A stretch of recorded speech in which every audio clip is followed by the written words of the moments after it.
Kelas 3 tutuwuhan ya.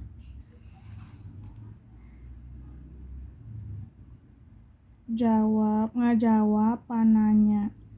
Tanah Sunda kawentar kunaonna subur mamur loba tutuwuhan. Ti mana urang menang rejeki paparing Gusti. Tutuwuhan jadina di mana? Di gunung-gunung eta rupa-rupa. Bakal kumaha mun urang teu miara tutuwuhan bisa ngajaga erupsi. Naon untungna miara tutuwuhan?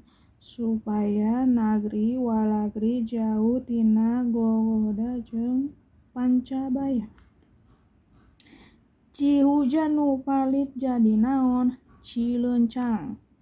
Kudu dikumahakeun tatangkalan teh kudu diurus leuweungna dijaga. Naha urang bek kudu tatangkalan?